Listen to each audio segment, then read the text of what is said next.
Hello friends, welcome to my YouTube channel.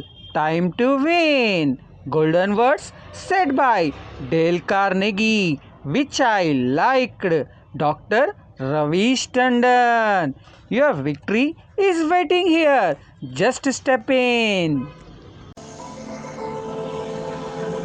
Pickett's troop swept forward at any easy trot, though orchard and cornfield, across a meadow and over a ravine. At the time, the enemy's cannon was tearing ghastly holes in their ranks, but on they pressed, grim, irresistible.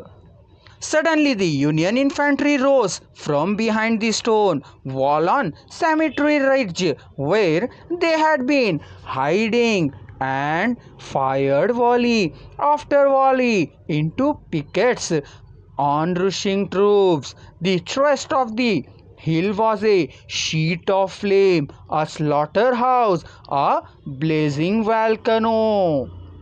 In a few minutes, all the Pickett's brigade commanders except one were down, and 4/5 of his 5,000 men had fallen. General Lewis Armistead, leading the troops in the final plunge, ran forward, vaulted over the stone wall, and waving his cap on the top of his sword, shouted, "Give 'em the steel, boys!" They did. They leaped over the wall, bayoneted their enemies, smashed skulls with clubbed muskets, and planted the battle flags of the South on Cemetery Ridge. The banners waved there only for a moment, but that moment, brief as it was, recorded the high water mark of the Confederacy. Pickett's charge, brilliant, heroic, was nevertheless the beginning of the end. Lee had failed. He could not penetrate the north, and he knew it. The south was doomed.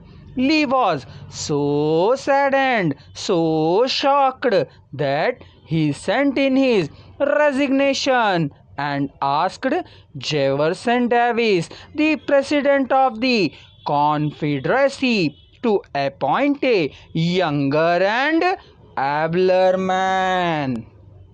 If Lee had wanted to blame the disastrous failure of Pickett's charge on someone else, he could have found a score of alibis. Some of his division commanders had failed him. The cavalry hadn't arrived in time to support the infantry attack. This had gone wrong, and that had gone away. But Lee was far too noble to blame others, as Pickett's beaten and bloody troops struggled back to the Confederate lines. Robert E. Lee rode out to meet them all alone and greeted them with a self-condemnation and was little short of sublime. "All this has been my fault," he confessed, "and I know have lost this battle. Few generals in all history have had the courage and character to admit that." Michael Cheung, who teaches our course in Hong Kong, told of how the Chinese culture presents some special problem, and have sometimes it is necessary to recognize that the benefit of applying a principle may be more advantageous than maintaining an old tradition.